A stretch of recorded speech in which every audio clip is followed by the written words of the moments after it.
Nous allons donc découvrir l'interface de Scratch, que ce soit la version desktop ou bien la version en ligne. Donc nous allons un petit peu parcourir l'ensemble des menus avant de pouvoir commencer à faire nos exercices. Commençons d'abord avec le menu du haut. Donc ici vous avez le bouton Scratch où vous allez pouvoir tomber sur le menu principal, notamment si vous êtes en ligne. Donc vous allez avoir directement l'accès au site, pouvoir travailler en ligne, avoir accès à différents modèles et puis éventuellement pouvoir télécharger l'application. Nous retournons dans le menu créer parce que c'est ce qui nous intéresse et c'est là que nous faisons directement les programmes. Ici, vous avez donc le choix de la langue. On peut le faire dans plusieurs langues. Nous, évidemment, nous allons rester en français. Voilà. Mais si jamais vous voulez changer de langue, vous pouvez le faire. Le menu fichier, donc nous avons l'onglet nouveau sur lequel nous pouvons créer un nouveau projet Scratch. Vous avez ensuite la possibilité de pouvoir charger un projet, ouvrir un projet que vous avez déjà fait, et surtout le plus important, c'est sauvegarder le projet qui est en cours, ce qui est très utile pour nos exercices. L'onglet modifier, donc on va pas beaucoup l'utiliser, on a un mode turbo, mais bon, on n'a pas trop l'intérêt de le faire nous, vu qu'on va travailler très lentement, donc on va laisser comme ça.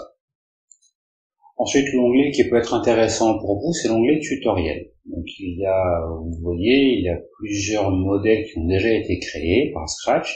On n'est pas obligé de tout créer à zéro. Si vous avez d'autres projets ludiques, bon, dans nos exercices, on va devoir tout faire, mais là, vous avez quand même déjà plusieurs modèles qui sont déjà disponibles et proposés, et il vous suffit de pouvoir les importer.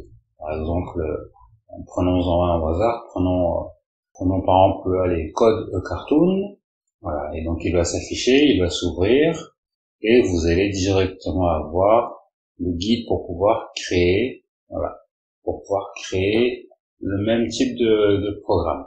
Donc on peut le voir page par page, et donc vous avez ensuite le déroulement de votre programme.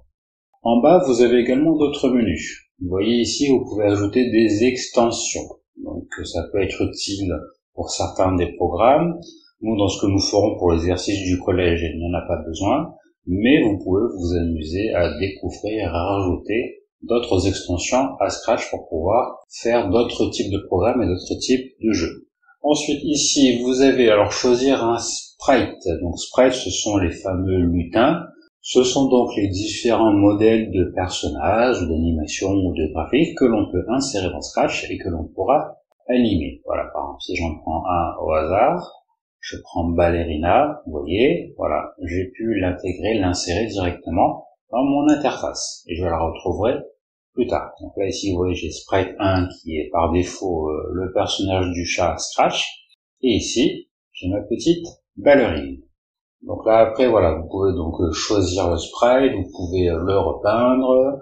Après, alors surprise, c'est que vous allez avoir un sprite au hasard, ça va vous générer un aléatoirement. Et après, voilà, si vous voulez en importer, c'est si vous en avez éventuellement vous déjà sur votre ordinateur. Et enfin, vous avez donc le bouton en bas à droite qui est choisir un arrière-plan. Alors de la même manière, ça va être le même principe que pour les lutins. Donc là, ça va vous permettre de choisir le fond de votre animation. Vous voyez, donc par exemple, là, on va choisir au hasard celui-là, par exemple, baseball, et voilà, directement, vous avez pu importer aux bonnes dimensions l'image d'arrière-plan.